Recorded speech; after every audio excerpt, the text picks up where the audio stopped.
para continuar con nuestro estudio acerca del pacto de sangre. Esta es la tercera conferencia sobre la serie El pacto de sangre. Y en esta noche vamos a abordar el tema, ¿qué fue lo que creyó Abraham? ¿Qué fue lo que creyó Abraham? Vamos a ver en esta noche lo que creyó Abraham. Y vamos a ver de qué forma nosotros también necesitamos, para poder ser contados como justos delante de Dios, creer lo mismo que creyó Abraham. Porque él es el padre de la fe, se le considera en la Biblia el amigo de Dios, y este estudio en esta noche es tan importante y tan vital, porque nos va a dar muchísima luz respecto a nuestra fe y qué es lo que realmente nosotros, sobre lo cual estamos nosotros sentados. El primero se encuentra en Génesis capítulo 12, versículo del 1 al 3, y el otro se encuentra en Romanos capítulo 4. Sobre estos dos pasajes vamos a construir nuestra conferencia de esta noche. Vamos a leer Génesis 12 de los primeros 3 versículos. Pero Jehová había dicho a Abraham: vete de tu tierra y de tu parentela y de la casa de tu padre a la tierra que te mostraré. Y haré de ti una nación grande y te bendeciré y engrandeceré tu nombre y serás bendición. Bendeciré a los que te bendijeren y a los que te maldijeren maldeciré. Y serán benditas en ti todas las familias de la tierra. Romanos capítulo 4.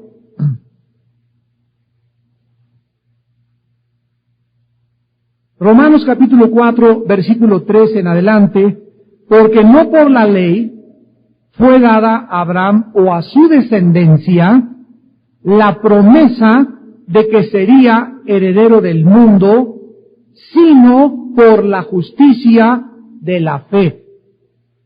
Porque si los que son de la ley son los herederos, vana resulta la fe y anulada la promesa. Pues la ley produce ira, pero donde no hay ley, tampoco hay transgresión. Por tanto es por fe, para que sea por gracia, a fin de que la promesa sea firme para toda su descendencia, no solamente para el que es de la ley, sino también para el que es de la fe de Abraham, el cual es padre de todos nosotros. A continuación vamos a estudiar el pacto de sangre tal y exactamente como Dios se lo reveló a Abraham. Quiero que pongan atención en la pronunciación que voy a tener en esta noche, porque vamos a ver cuándo vamos a saltar de Abraham a Abraham. Entonces, cuando yo diga Abraham, estamos hablando antes del pacto. Y cuando digamos ya Abraham, entonces ya estamos hablando después del pacto. Y vamos a ver por qué se cambian los nombres. Y ojalá que todos ustedes mantengan en mente todas las características del pacto que en el estudio pasado repetimos. ¿Se acuerdan de las 9 características o los 9 pasos del pacto? Porque todo esto permea la Biblia y todas nuestras conferencias sobre el pacto de sangre. Habían pasado 500 años desde el diluvio universal y el mundo se había vuelto otra vez a la idolatría. Toda la familia de Abraham era pagana, idólatra, estaban involucrados en la hechicería, eran brujos, astrólogos, etcétera, etcétera, y vivían en la ciudad que ahorita se conoce con el nombre de Bagdad, en Ur de los Caldeos, entre el río Tigris y el Éufrates, geográficamente hablando. Esta ciudad de Ur de los Caldeos era una ciudad culta y sofisticada, pero al mismo tiempo estaba, repito, llena de paganismo y de hechicería, y toda la familia de Abraham vivía y estaba sumergida en todo este ambiente de ídolos.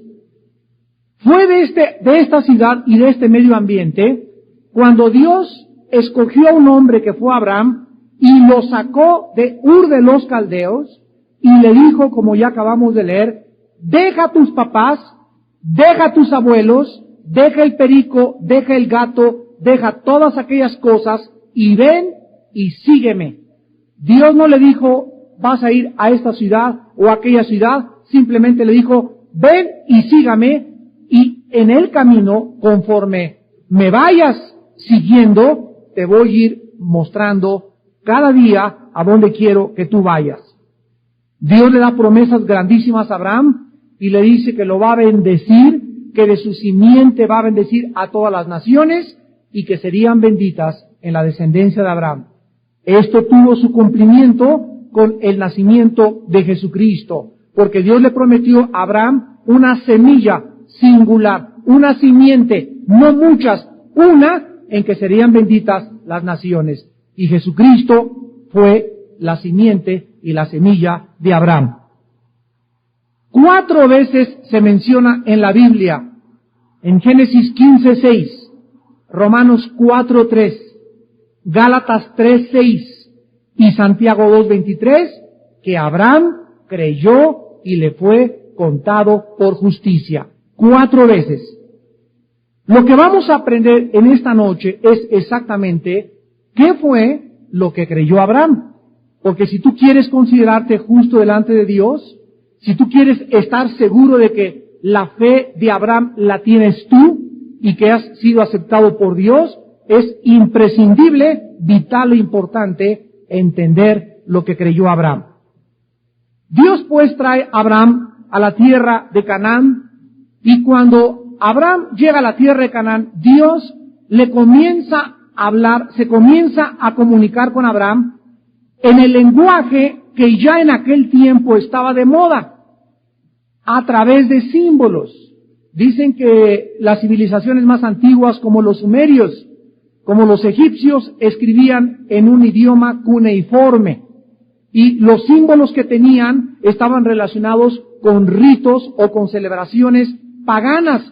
Y cuando Dios se comunica con Abraham, no le puede decir Dios a Abraham, mira, la salvación es por fe, esto tiene que haber un sustituto, etcétera, etcétera, sino que Dios le comunica a Abraham todo su plan a través de un ritual y de un pacto de sangre que establece con él. Cuando Dios le comunica a Abraham el pacto de sangre, Abraham sabía los términos del pacto que hace 8 días estudiamos. Que cuando alguien se quita la capa te está entregando su personalidad, que cuando te entrega el cinto te está entregando su fuerza y su poder, que al caminar por 2 animales muertos estás representando que tú estás muerto para la persona y tu entera consagración. Entonces Dios es el idioma que escoge exactamente para comunicarle a Abraham todo su secreto y exactamente lo que iba a pasar miles de años después. Lo primero que dice en el capítulo 15 del Génesis, al iniciar la conversación, Dios con Abraham. Y vamos a estudiar este ritual que en esta noche aparece aquí y que es importante para poder interpretarlo. Génesis capítulo 15, después de estas cosas, vino la palabra de Jehová a Abraham en visión diciendo, no temas, Abraham, yo soy tu escudo y tu galardón será sobremanera. Lo primero que Dios le dice a Abraham, cuando comienza Dios a revelarse a Abraham, es no tengas miedo de nada ni de nadie en esta vida. Porque si tú tienes miedo de alguien, quiero decirte que antes de que te llegue a ti, me llega a mí. Porque ahora yo voy a estar enfrente de ti, y en aquel entonces se conocía muy bien que los escudos eran para impedir que las flechas le llegaran a la persona. Entonces, un escudo te detiene una lanza o una flecha antes que te llegue a ti.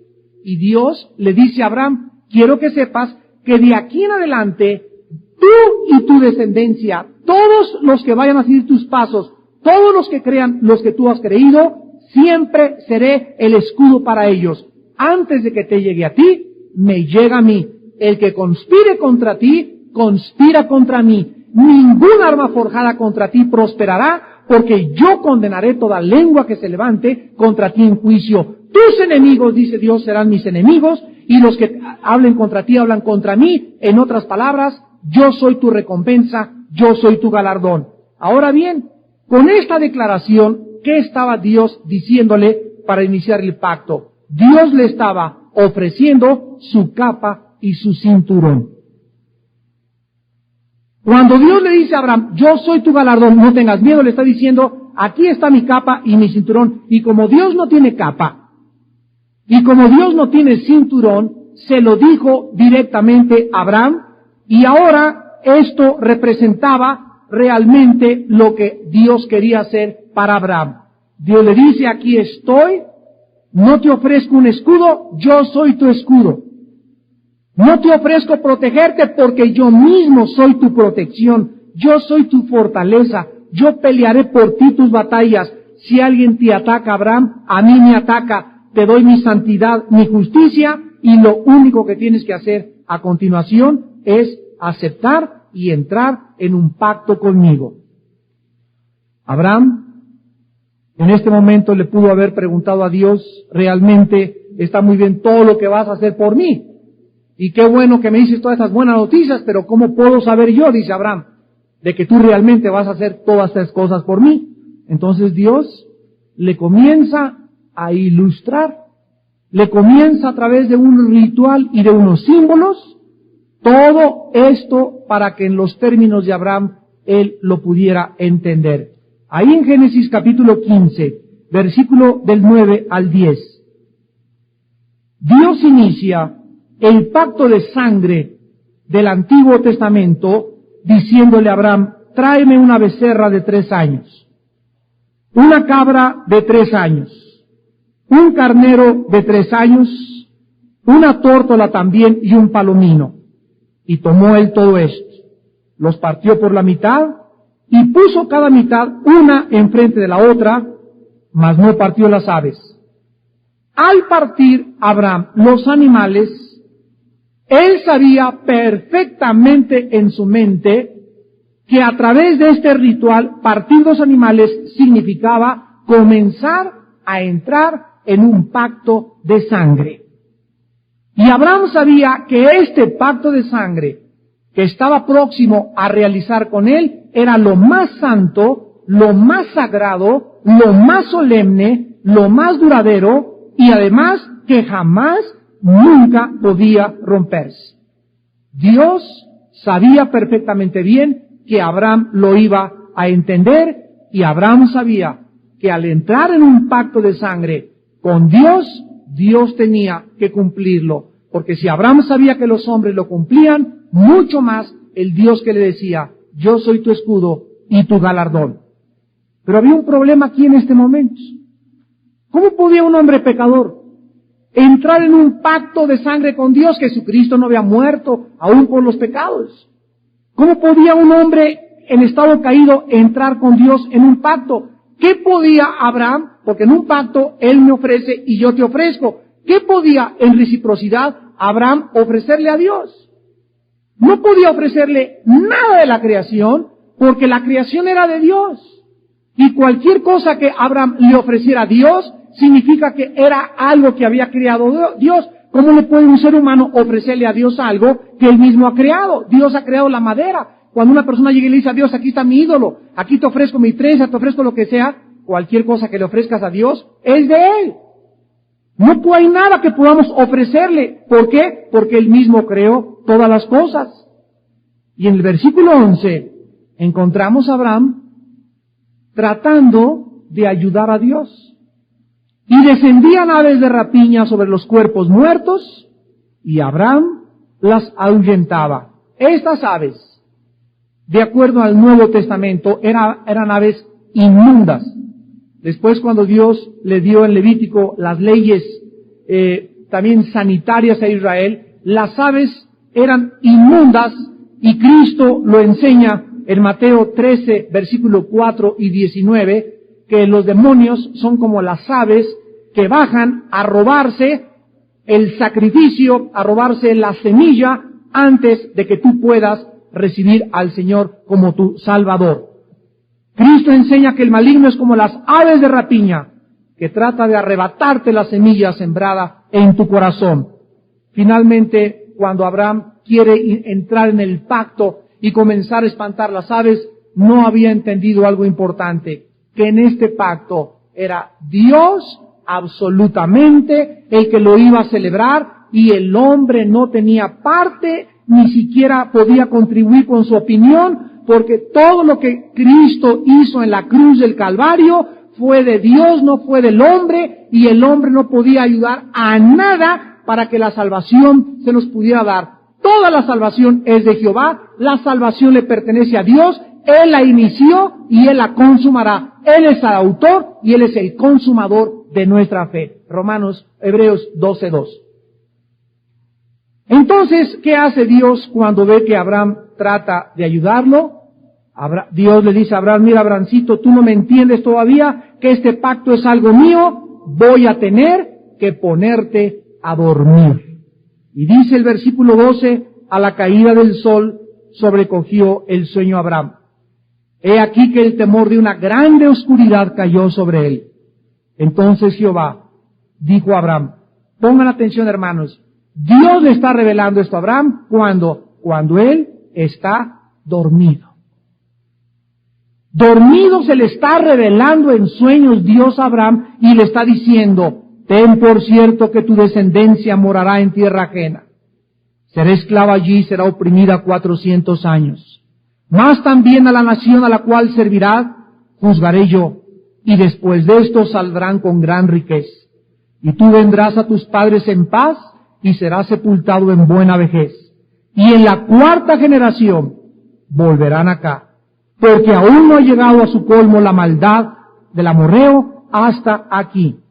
En este momento, Dios que se revela a él, le comienza a hacer entender los 400 años de esclavitud que iba Israel a pasar, y hasta el libro del Éxodo, cuando entran las 12 tribus de Israel, encontramos que ahí es cuando se cumple el tiempo y comienza Dios a levantar a Moisés para revelársele. Dice Hebreos capítulo 1, versículo 1, Dios, habiendo hablado muchas veces y de muchas formas a nuestros padres por los profetas, en estos tiempos nos ha hablado por el Hijo. ¿Cómo habló Dios antes de Cristo, a través de sueños? Ponía a dormir a sus siervos y les mandaba sueños, y a través de los sueños los dirigía, les revelaba y les daba visiones. En estos tiempos, dice Hebreos 1:1, nos ha hablado por su Hijo Jesucristo. Ahora bien, cuando Abraham abrió los ojos después de la profecía que Dios le dio, dice el versículo 17, sucedió que puesto el sol y ya oscurecido, se veía un horno humeando y una antorcha de fuego, en el hebreo dice, y una luz como fuego, que pasaba por entre los animales divididos. Amados hermanos santos de Dios, ¿qué fue lo que vio Abraham en el momento que abrió sus ojos? Pasar entre los animales divididos. Abraham vio a Cristo caminando en su lugar. El que debería de estar caminando ahí era Abraham. Pero Abraham no podía estar caminando entre los animales divididos porque él era pecador. Él no podía entrar en un pacto con un Dios santo. Y cuando abre los ojos ve solamente un fuego, una luz tremenda que está caminando entre los dos animales, y en ese momento él ve al Hijo de Dios en su gloria preexistente cortando el pacto con el Padre en el lugar de Abraham. Entonces el pacto de sangre, ¿entre quién y quién es? Entre el Padre y el Hijo. Y nosotros entramos, cuando estamos dentro del Hijo, al pacto, pero el pacto es entre el Hijo y el Padre. Él toma nuestro lugar, Él se apropia de nuestra pecaminosidad, Él nos da su escudo y su justicia y su santidad, y en ese momento, al estar en Cristo, entramos en un pacto eterno, porque el pacto de sangre es entre el Padre y el Hijo. En Mateo 17:2, la Biblia dice que Cristo vestía limpios vestidos como la luz. En Apocalipsis 1:14 al 15, dice que sus ojos eran como el fuego y sus pies brillosos y refulgentes como un horno. Cristo y todos aquellos que le seguimos, que somos descendientes de Abraham, estamos en este pacto que comienza y tiene sus inicios en Génesis 15, porque nosotros somos la semilla de Abraham. En Gálatas, en el Nuevo Testamento, en el capítulo 3, versículo 6, la Biblia dice, así Abraham creyó a Dios y le fue contado por justicia. Sabed, por tanto, que los que son de fe, estos son, ¿qué cosa? Hijos de Abraham. Quiero que de aquí en adelante, santos de Dios, recuerden que todas aquellas cosas que Abraham hizo con Dios, tú las estabas haciendo también. Que todas aquellas cosas que Dios le reveló a Abraham, te las estaba revelando a ti. Y que los secretos que Dios le manifestó a Abraham eran para nosotros. Lo que Dios le da al Padre, se lo da a los hijos del Padre, se los da a los nietos del Padre, se los da a los bisnietos del Padre. Dios, cuando te bendice a ti, te bendice a ti y a tus hijos, y a tus nietos y a tus bisnietos físicamente y espiritualmente. No tiene término la generación. Dice el versículo 8 de Gálatas 3, y la Escritura, previendo que Dios había de justificar por la fe a los gentiles, dio de antemano la buena nueva. Vean ustedes que a Abraham se le predicó el Evangelio. La palabra Evangelio significa buena nueva. Es la palabra griega evangelizo. A Abraham se le predicó el Evangelio, y el mismo Evangelio que se le predicó a Abraham se nos predica a nosotros, con la diferencia de que nosotros tenemos la realidad que es Cristo, y en aquel tiempo en símbolos. ¿Cómo han sido salvas las personas desde el huerto del Edén hasta Apocalipsis? Por la fe. ¿Cómo salvó Dios a las personas en el Antiguo Testamento? Por la fe. Nunca por las obras. Jamás por las obras. Y lo vamos a ver en el desarrollo de este estudio. Dice el versículo 9, de modo que los que son de la fe son bendecidos. ¿Con quién? Con el creyente Abraham. Escucha, hermano, las bendiciones que Dios le promete a Abraham en el pasaje que leímos en Génesis 12. Las promesas que Dios le hace a Abraham en el capítulo 12, 15 y 17 que vamos a leer, todo es para ti y para mí. Todas las cosas que le estaba diciendo y que le estaba dando Dios a Abraham eran para nosotros.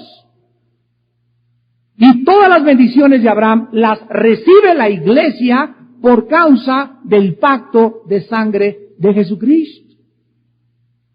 Quiero, antes de seguir adelante, hacerles una pregunta para que esté bien claro. El pacto de sangre del Antiguo Testamento, el pacto de sangre, ¿con quién lo hizo Dios? Con Cristo.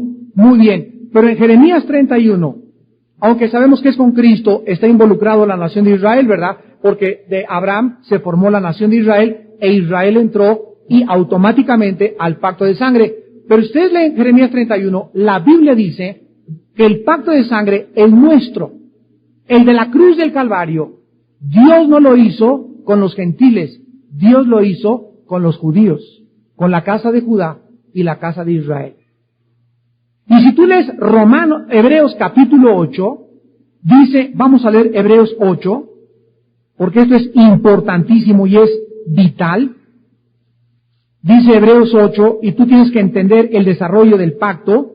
Dice el versículo 8, Hebreos 8:8, porque reprendiéndoles dice, he aquí, vienen días, dice el Señor, en que estableceré, ¿con quién?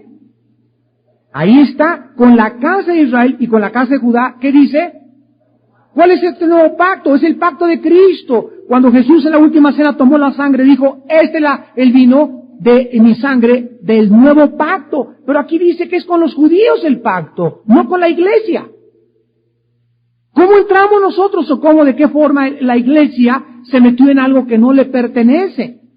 Y dice el versículo 9, no como el pacto que hice con sus padres. Nosotros entramos porque cuando viene el celebrador del pacto, la persona del pacto, que en el Antiguo Testamento es representado por una luz, por una antorcha nada más, que pasa por el medio de los animales y viene 4000 años después y se manifiesta la persona, esa luz, Jesús dijo, yo soy la luz, se presenta encarnado en un cuerpo de un ser humano. Ahora nosotros nos damos cuenta que la nación del pacto a quien se les prometió lo rechaza, lo crucifica y lo desecha. Y entonces dice Romanos 11 que a nosotros se nos injerta en el lugar que le pertenecía al olivo original. Nosotros somos el olivo silvestre. Salvaje significa el olivo de los gentiles que no eran promesas para nosotros. Entramos gracias a la apostasía de Israel, y lo que les pasó a ellos nos puede pasar a nosotros también. Ahora bien, esto es importante. Si Dios celebra con Israel el pacto, nosotros entramos en lugar de Israel y somos beneficiarios de todo lo que iba a ser para Israel. Dios nos los da ahora a nosotros. Esto significa que como el pacto es eterno, acuérdense de eso, y no puede ser quebrantado, Dios no mudará lo que ha salido de sus labios. Israel será salvo cuando Cristo venga. Y el pacto que nosotros estamos disfrutando ahorita, lo van a disfrutar los judíos hasta el milenio. Entonces Dios cortará pacto con Israel y les confirmará el pacto que nosotros ahorita estamos disfrutando. Los judíos ahorita en el mundo entero están fuera del pacto de Dios, están dentro de la promesa, pero no lo disfrutan porque rechazaron a Yoshua Mashai, a Jesús el Mesías. Esto es muy importante para que nuestra mente y nuestro entendimiento podamos entender todo el movimiento del Antiguo y del Nuevo Testamento. Ahora muy bien, recordemos que el sacrificio, cuando se sacrificaba un animal, simbolizaba la carne y la sangre del que caminaba en medio. Manténgalo en mente del estudio pasado. En Génesis 17, Dios sella a través de una cicatriz. ¿Se acuerdan que se hacían cicatrices? Ya se cortaban la sangre, se unían las manos y se frotaban para que quedara cicatriz, y la cicatriz que recordaba la cicatriz siempre de que éramos hijos del pacto, o de que tú hiciste ese pacto con aquella persona. En el matrimonio se pone la argolla matrimonial, que representa que tú le perteneces a tu esposa y que tu esposa te pertenece a ti. Es un símbolo, la argolla, de la cicatriz que en el Antiguo Testamento se hacía. En Génesis 17, Dios sella el pacto y le da una cicatriz sobre la carne a todos los que fueran de la fe de Abraham. Y esta cicatriz se llamó la circuncisión. Génesis 17, del 10 al 14. Este es mi pacto, que guardarás entre mí y vosotros y tu descendencia, esos somos nosotros. Después de ti será circuncidado todo varón de entre ustedes. Circuncidaréis la carne de vuestro prepucio. ¿Y será por qué? Por señal del pacto entre mí y vosotros. De edad de 8 días será circuncidado todo varón entre ustedes por vuestras generaciones. El nacido en casa, el comprado por dinero a cualquier extranjero que no fuera de tu linaje. Debe ser circuncidado el nacido en tu casa y el comprado por tu dinero, y estará mi pacto en vuestra carne. Repito, estará mi pacto en vuestra carne. ¿Por pacto qué cosa? ¿Por qué tipo de pacto? Perpetuo. Y el varón incircunciso, el que no hubiere circuncidado la carne de su prepucio, aquella persona será cortada de su pueblo, ha violado mi pacto. Aquí Dios revela algo tremendo. Muchos de nosotros habíamos creído que los judíos son judíos porque nacieron en Israel. ¿No es cierto? Y cuando nosotros creemos que el pueblo judío en el Antiguo Testamento eran israelitas étnicos, nos equivocamos teológicamente de una forma muy patética. Porque la Biblia nos enseña lo contrario. La Biblia nos enseña que Abraham no fue judío. El padre de la nación judía no era judío, era un pagano, un idólatra. ¿De dónde lo sacó? Dios no lo sacó de Israel, lo sacó de Irak. Lo sacó Dios, no lo sacó de Israel, lo sacó de Irak. En segundo lugar, la gente que se unía a la nación que formó Dios. Entiendan esto para que comprendan el programa de Dios. Dios forma en Israel una nación que se llama Israel, y la gente que se unía a la nación de Israel no eran necesariamente israelitas, porque había hasta negritos. La esposa de Moisés era negrita. José se casó con una negrita africana y formaron parte de la nación de Israel, lo que hacía que los judíos pudieran entenderlo espiritualmente. ¿Quién era la nación de Dios? Eran los circuncidados. En otras palabras, si algún iraquí, algún árabe o cualquier persona que quería integrarse a la nación de Israel y quería heredar las promesas de Abraham y formar parte del pueblo de Dios, no tenía que ser judío étnico, tenía que circuncidarse. La circuncisión le daba pase automático para entrar a las promesas de Dios. Y esto lo vemos en Éxodo capítulo 12, cuando comienza Dios a darle la Pascua a todos los judíos, y cuando los judíos salen de Egipto, que se les comienzan a unir muchas gentes. Acuérdense que cuando Israel salió de Egipto, ¿no es cierto que muchos egipcios se les pegaron?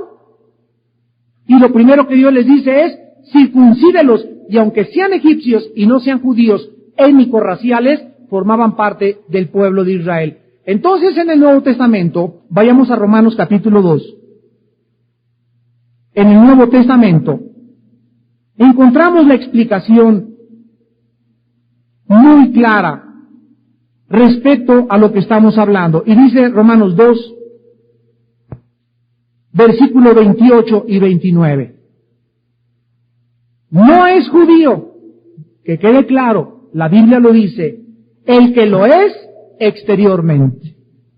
No es judío el que nació en Israel, no es judío el que tiene papás judíos, no es judío el que va a una sinagoga, ni es la circuncisión la que se hace exteriormente en la carne. Aquí estamos ya bajo el nuevo pacto.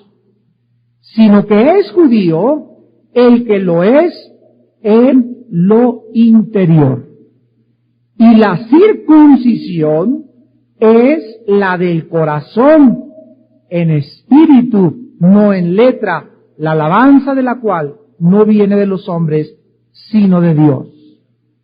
Dios enseña en el Nuevo Testamento que la circuncisión del Antiguo Testamento era solamente una señal de lo que Él iba a hacer cuando el Espíritu Santo viniera y nos cicatrizara el corazón y nos circuncidara el corazón, porque muchos en el Antiguo Testamento se comenzaron a circuncidar externamente sin amar a Jehová. Me circuncido, me cortan el prepucio, formo parte de Israel, ya tengo la salvación. Te equivocas, porque Dios siempre, también en el Antiguo Testamento, vio el corazón.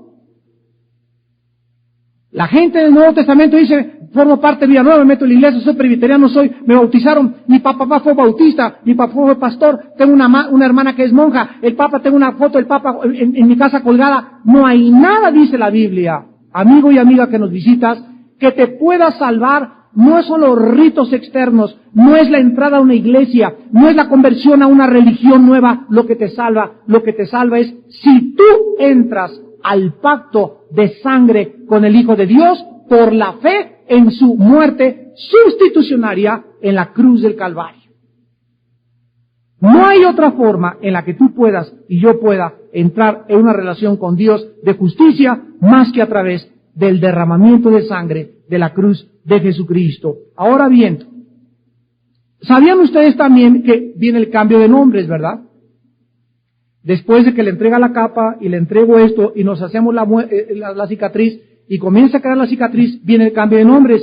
Es de acuerdo al ritual del pacto, Dios y Abraham tenían que cambiar de nombres. Dios es llamado, y apúntenlo por favor, en el Antiguo Testamento, YHWH. Es un nombre que no tiene vocales. YHWH. Se pronuncia Yahweh. Y entonces Dios le quita la H a su nombre y se la pone a Abraham. Dios le da parte de su nombre, le da la H intermedia a Abraham, y ahora ya no es Abraham, es Abraham. Y a Sara, su esposa, ya no es Sara, es Sara con H al final. Y en ese momento Dios toma el nombre de Abraham, y Dios ahora se llama el Dios de Abraham. Y Abraham se llama Abraham, y ahora que el pacto ha sido cortado, dice el Nuevo Testamento en Santiago 2:23, que ahora Dios y Abraham son amigos. Y es el título más glorioso que Cristo les dio a los discípulos en San Juan 15, cuando les dijo, ya no los llamaré siervos, porque el siervo no conoce lo que hace su Señor. Ahora los llamaré. ¿Qué cosa les dice? Amigos. ¿Por qué? Porque Cristo en esa misma noche, en Juan 15, corta el pacto de sangre con ellos. Pero Abraham tenía un problema porque Dios le dijo, te voy a prometer una descendencia, vas a ser padre de muchas naciones. Y aquí encontramos que Abraham tenía 100 años, Sara tenía 90 años, él era impotente, ni con cirugía plástica se le arreglaba nada, y Sara se le había pasado el tiempo de la edad, ya había pasado creo que 3 menopausias o quién sabe cuántas, pero ya Sara no podía, vamos a Génesis 18, ninguno de los dos, biológica, ni genética, ni físicamente, eran capaces de poder traer a un hijo al mundo, el hijo de la promesa de Dios. Dice Génesis 18, versículo 11, Abraham y Sara eran viejos, de edad avanzada, y a Sara le había cesado, o sea, aquí está hablando de la menstruación, le había cesado la costumbre de las mujeres. Ya había Sara dejado de reglar, ya no era posible que pudiera ser madre, y repito, para acabarla de amolar, Abraham era impotente. Sin embargo, entonces, en ese momento, Abraham y Sara llegaron a una conclusión. Miren ustedes cómo está Cristo en toda la Biblia. Sara, ¿qué dijo el ginecólogo? Que nada de nada. Abraham, no puedes para nada, vieja. Olvídate ni me ruegues.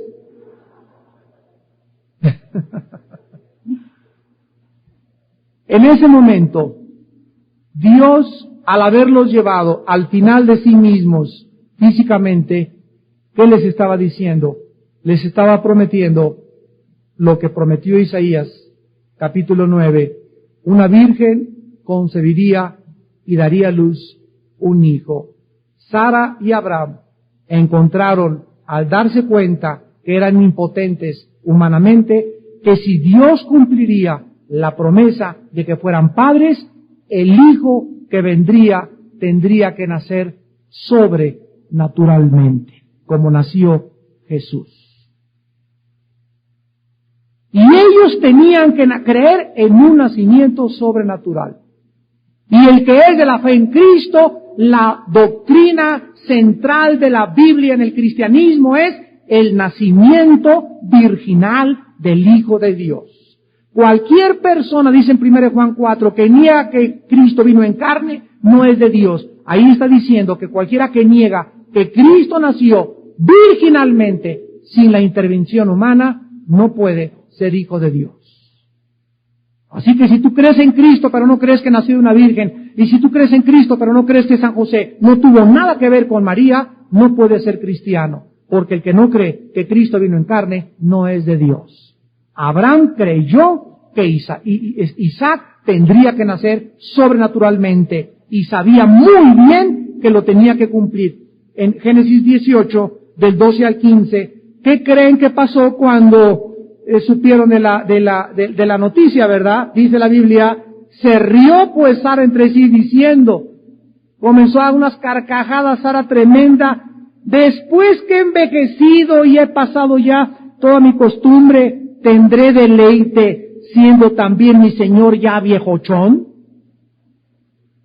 Se carcajeó Sara, ¿no? O sea, Sara, como Nicodemo, estaba creyendo que el que es nacido de la carne es, y no entendía que hablaba de algo espiritual. Y dice el versículo 13, entonces Jehová dijo a Abraham, ¿por qué se ha reído Sara diciendo, ¿será cierto que era dar a luz siendo ya vieja?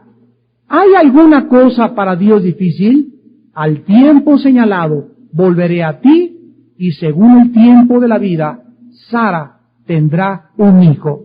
Entonces Sara se negó diciendo, no me reí, porque tuve miedo. Y él dijo, no es así, sino que te has reído. Aquí encontramos que esta es la razón por la cual Dios le recuerda a Sara durante toda su vida su incredulidad. Abraham creyó, no creyó su esposa. Job creyó, no creyó su esposa. Sin embargo, Corintios 7, la mujer incrédula es santificada en el marido y el marido incrédulo en la mujer.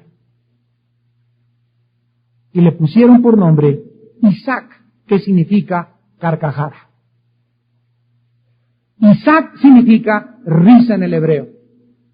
Y cada vez que Sara le gritaba ¡risa!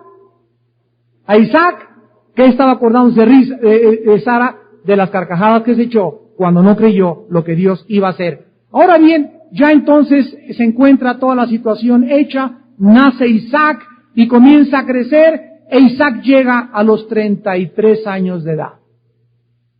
¿Y se acuerdan ustedes que en el pacto que vimos hace 8 días, la persona tenía que demostrar que le entregaba todo su corazón y la otra persona me entregaba todo mi corazón, y llegó el tiempo para la prueba de Abraham? Llegaba el tiempo para probar si Abraham era de verdad fiel al pacto, como todos ustedes y como yo también. Cuando nos convertimos, la Biblia dice, si es necesario, 1 Pedro 1, tengamos que ser afligidos en diversas pruebas, para que sometida a prueba vuestra fe, mucho más preciosa que el oro, sea ya en alabanza y gloria cuando venga Jesucristo. Nuestra fe tiene que ser probada, porque fue probada la fe de Abraham. Y entonces Dios, en el capítulo 22 del Génesis, le avienta la prueba de fuego a Abraham, y comienza Dios a decirle que le entregue a su hijo, aquel hijo, unigénito hijo. Ya no volvieron a tener Abraham y Sara ningún otro hijo. El hijo en quien estaban todas las promesas de que él vendría a la descendencia, el hijo en quien estaban todas las esperanzas, el hijo en quien estaba todo el futuro, el hijo en quien amaban con todo su corazón, el único hijo con lo cual Dios los había bendecido. Ahora Dios les decía, dámelo. ¿Qué le pasaba a Dios? Podría preguntarse a Abraham. Me estás pidiendo algo que, sin embargo, dice la Biblia en el capítulo 22 de Génesis, aconteció después de estas cosas que probó Dios a Abraham. Y le dijo, Abraham, y él respondió, heme aquí. Y dijo, toma ahora tu hijo, tu único, Isaac, a quien amas, y vete a tierra de Moriah. Quiero que observen, no es el monte de Moriah. Vamos a ver que aquí es el monte Gólgota, donde murió Cristo. Es la tierra de Moriah, donde estaban estos montes. No es el monte Moriah, como muchos equivocadamente han creído. Vete a tierra de Moriah y ofrécelo allí, ¿en qué? En holocausto, o sea, sacrificio, sobre uno de los montes que yo te diré. Aquí encontramos que la única forma en la que Abraham podría demostrarle que él amaba a Dios más que cualquier otra cosa, como Jonatán amó a David, más que a su padre, como a nosotros se nos pide amar a Dios, más que a nuestro padre, que a nuestra madre, que a nuestros hijos, que a nuestros hermanos y que cualquier otra cosa, así tenemos nosotros que amar a Dios con todo nuestro corazón, con toda nuestra fuerza y con toda nuestra alma. Dios le dice a Abraham, dame a tu hijo, y la promesa que le había hecho 33 años antes, ahora le pide que era un sacrificio para él. Sin embargo, ¿por qué se contradecía Dios aparentemente? No encontramos la respuesta más que en Romanos, en el Nuevo Testamento, capítulo 4. Y dice el versículo 16 al 25, explicándonos el mecanismo de la mente de Abraham. Romanos 4, 16 al 25. Por tanto, es por fe para que sea por gracia, a fin de que la promesa sea firme para toda su descendencia. No solamente para el que es de la ley, sino también para el que es de la fe de Abraham, el cual es padre de todos. Como está escrito, te he puesto por padre de muchas gentes, delante de Dios a quien creyó, el cual da vida a los muertos y llama las cosas que no son como si fuesen. Amados, ¿cuáles son las dos cosas que menciona el versículo 17? Miren ustedes, se nos mencionan las dos cosas más imposibles de la humanidad. Número uno, el Dios a quien servimos es el autor de la vida. Y si Él es el autor de la vida, Él tiene la capacidad y es el único Dios entre los miles de dioses de los paganos. El Dios de la Biblia es el único que levanta a los muertos. Es el Dios que levantó a su Hijo Jesucristo para dejarnos un sello y un testimonio que si Jesús resucitó, nosotros también resucitaremos en el día postrero. Y en segundo lugar, véanlo ahí en el versículo, no me vean a mí. Dios es el Dios que llama lo que no es como si fuera. Dios llama a lo que físicamente no parece ser. Físicamente Abraham era viejo, impotente, Sara pasó la costumbre de las mujeres, pero Dios no ve lo humano, Dios no ve lo físico, y dice la Biblia, Dios no ve lo que los hombres ven, Dios ve el corazón, Dios ve las cosas invisibles, las que no se ven, porque lo que no se ve es más real que lo que se ve, y nosotros en la fe, el justo caminará por fe, y el justo vivirá por fe. Tiene el cristiano que irse acostumbrando a entrenar su mente a ver a Dios y a ver las promesas de Dios, aunque el mundo te diga, no hay trabajo, para ti hay trabajo, que mi hijo no es salvo, para Dios es salvo porque Él me prometió que está en el pacto. Y comienzo yo a llamar, a confiar y a creer lo que no se ve, porque es el Dios que llama, que es lo que no es. Esa es la fe. La fe es caminar en el terreno de lo sobrenatural. La fe es caminar en la dimensión invisible. La fe es creer, aunque nuestros ojos nos digan lo contrario, aunque los análisis del médico te digan tienes cáncer, aunque te digan esto, la fe me dice que yo tengo que creer lo que Dios dice, no lo que dicen los hombres aquí en la tierra. Y esto es lo que le agrada a Dios, es lo que creyó Abraham, que aunque sacrificara a su hijo, Dios lo podía levantar de los muertos. Miren ustedes hasta dónde llegó la fe de Abraham, pero hay algo importante. Si Dios le hubiera pedido a Abraham esta prueba 25 años antes, Abraham no lo hubiera pasado. ¿Por qué? Porque dice 1 Corintios 10:13 que no nos ha sobrevenido ninguna prueba que no sea humana. Y cuando Dios nos manda una prueba, no te manda una prueba y te dice, dame a tu hijito ahorita, ay, me va a pedir mi hijito de la noche el Señor para nada. Dios jamás te va a pedir a ti ni a mí nada que no podamos resistir. Pero Dios nos está empujando a resistir más y más y más y más y más hasta que maduremos la fe, hasta que perfeccionemos la fe, hasta que podamos total y como Abraham creer que realmente Él da vida a los muertos. Y cuando creamos en la resurrección como deberíamos de creer y que realmente da vida a los que están muertos, entonces vivimos una vida en victoria porque nunca tendremos miedo de nadie. Nada ni nadie te podrá derrotar en esta vida, ni tendrás un gigante lo suficientemente grande para que pueda desanimarte en tu vida cristiana. Necesitamos madurar en la fe. Y la fe es creer lo que Dios dice, no la vista. Andamos no por vista, andamos por fe. Y los cristianos tienen que comenzar a acostumbrarse a eso, porque el justo por la fe vivirá, y sin fe no es posible agradar a Dios. Hebreos 11:6. Y está bien que veamos y que nos gusten los milagros y que nos gusten las manifestaciones. Todo eso está bien, no hay ningún problema. Pero no puedes vivir de eso, entiéndelo. No busquemos las manifestaciones, busquemos al Dios de las manifestaciones. No busquemos los milagros, busquemos al Dios de los milagros. Todo eso es la añadidura, la consecuencia de nuestra fe en Él. Dios quiere que le demos nuestro corazón. Le damos nuestro corazón y Él nos bendice con milagros. Nos bendice con manifestaciones porque nuestro corazón es de Él. Pero si nuestro corazón no es de Él y está solamente en las cosas de la vista, nos desviamos tarde o temprano de su misericordia y de su amor. Apostatamos de la fe. Y eso fue lo que Cristo le dijo a la cantidad de discípulos que lo seguían. Se cansó de que milagro tras milagro les di pan y se saciaron. Ahora les digo, carguen su cruz y síganme. Si no, no tienen derecho a seguirme. Y dice Juan 6, de ese momento le abandonaron la mayoría. Ya no andaban con Él. ¿Por qué? Porque todos le seguían. ¿Por qué? Porque querían, no a Cristo, querían los milagros de Cristo. ¿Qué es lo que querían? La comida de Cristo. Querían la sanidad de Cristo. No lo querían a Él. Querían lo que Él les podía dar. No lo querían a Él. Querían los regalos, no querían al Dios de los regalos. ¿Está claro esto? No busquemos los regalos de Dios, busquemos a Dios. Los regalos vienen por consecuencia. Yo no amo a mi papito porque me da regalos.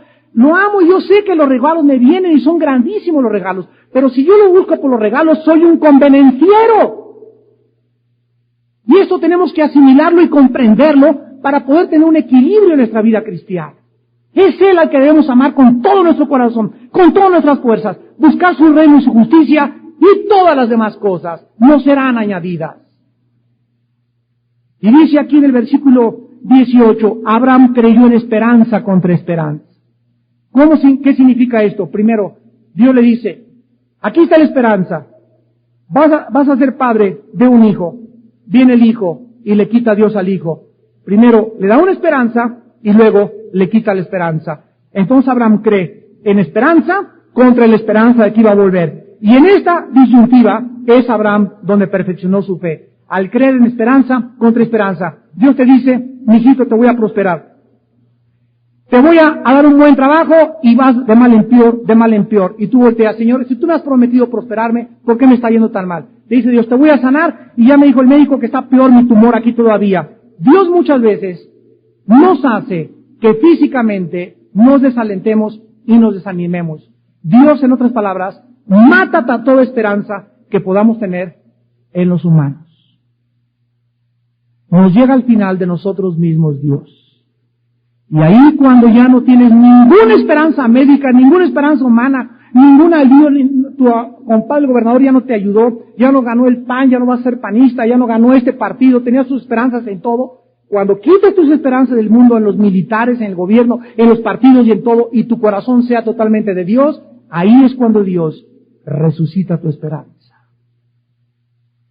El que tenga oídos, oiga. Y dice el versículo 19, y no se debilitó en la fe al considerar su cuerpo, que ya estaba como muerto siendo casi de 100 años, o la esterilidad de la matriz de Sara. Vean ustedes, cuando viene la prueba a nuestra vida, tienes dos caminos. Correr hacia Dios o ir a emborracharte.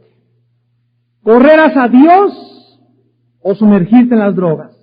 Correr hacia Dios o irte y convertirte en un depravado sexual o fornicar con tu novia o olvidarte de todo. No hay más que dos caminos. Cuando viene la prueba, ¿qué es lo que prueba? Prueba en dónde está mi corazón. Si mi corazón no está con Dios, huiré y me entregaré en las manos del maligno. Si mi corazón está con Dios, viene la prueba, me entrego y me acerca cada vez más a Dios. Las pruebas, en lugar de debilitarnos, nos deben fortalecer. No se debilitó al considerar su cuerpo. Ya estoy viejito, ya soy impotente. No, ni tampoco le importó que Sara hubiera pasado su edad. Versículo 20, tampoco dudó. Ahí cuando está la prueba, cuando más debemos de creer en Dios, dice el Salmo 56, en el día que temo, en ti confío. Cuando peor nos está yendo es cuando más debemos de fortalecernos, porque nos lleva totalmente la tostada, como dicen en Chihuahua. Si tú en un momento de la prueba, ya a lo mejor ya no voy a la iglesia ni nada porque me siento todo mal, todo es cierto, ya tengo muchos problemas, por eso no voy a la iglesia, al estudio bíblico, te va a ir peor todavía, pero 1000 veces peor. Todas estas cosas que te han salido mal es para que te acerques a Dios, para que corras a Dios. Torre fuerte es el nombre de Jehová, a Él corre el justo, y qué cosa será levantado. Corres hacia Dios y te levanta. ¿Sobre qué? Sobre todos tus problemas. Te pone como el águila arriba de la tormenta. Diste la razón de las pruebas. Y dice el versículo 21, plenamente convencido de que era poderoso Dios para hacer todo lo que había prometido, por lo cual su fe le fue contada por justicia. Inclinemos nuestra cabeza. Padre Santo, te damos gracias en esta noche por tu palabra y por lo que tenemos que creer. Abraham creyó en un nacimiento sobrenatural, creyó que habría un sustituto en la tierra de Moriah, creyó que su hijo después de 3 días iba a vivir, creyó que tú ibas a proveer un sustituto en lugar de él, y porque Abraham creyó en su corazón todas estas cosas, tú lo vestiste con tu justicia, Señor. Por causa de la fe de Abraham, tú fuiste su escudo y su protección, y esta justicia y esta protección la recibimos nosotros, porque los descendientes verdaderos de Abraham son los que creen la promesa de salvación, los que creen el Evangelio que Dios primero le predicó a Abraham. Dios nos pide creer lo mismo que creyó Abraham, que creamos que Cristo, su Hijo, nació sobrenaturalmente, que Él fue en nuestro lugar el sustituto, que a los 3 días fue levantado entre los muertos, y que en Él tú proviste, Señor, el sacrificio que necesitábamos para reconciliarnos contigo. Ahora, Padre, te damos las gracias porque nos convertimos en hijos espirituales de Abraham al creer lo que él creyó, porque los verdaderos hijos de Abraham hacen las obras de Abraham. Y la obra de Abraham es que él creyó el testimonio de Dios acerca de su Hijo. Señor, tú eres nuestra justicia, tú eres toda nuestra recompensa, tú eres toda nuestra porción en esta tierra. Y te damos gracias por la circuncisión, no de la carne, sino al darnos un corazón nuevo. El Espíritu Santo que entró a vivir a nuestra vida, a través del cual recibimos tus bendiciones y una tierra prometida de descanso a través de Jesucristo. Él es el Espíritu Santo, nuestra fuente de poder, de fortaleza y de sabiduría. Cuando somos llenos de Él, somos llenos de su amor, de su gozo y de su paz. Y todo lo podremos en Cristo que nos fortalece. Bendito Padre, porque estamos seguros en este pacto, en el cual tú nunca violarás, en el cual te has comprometido a defendernos siempre, a que serás nuestro pastor y nada nos faltará. Aunque andemos en valles de sombras y de muerte, el temor ya no es parte de nuestra vida, porque mayor es el que está dentro de nosotros que el que está en el mundo. Mayor eres tú que nuestros problemas, y mayor eres tú que la muerte, porque la muerte perdió su aguijón, y somos hijos de un Dios que nos dice: no tengan miedo, estoy con ustedes todos los días hasta el fin del mundo. Yo he vencido la muerte y tengo las llaves del infierno. En esta noche entréguenle su vida a Jesucristo, muchos de ustedes que viven tan desorientados y tan confundidos en esta vida. En esta noche vengan a la cruz, reconcíliense con Dios, haga la paz con Dios mediante la sangre derramada de su santo Hijo Jesucristo.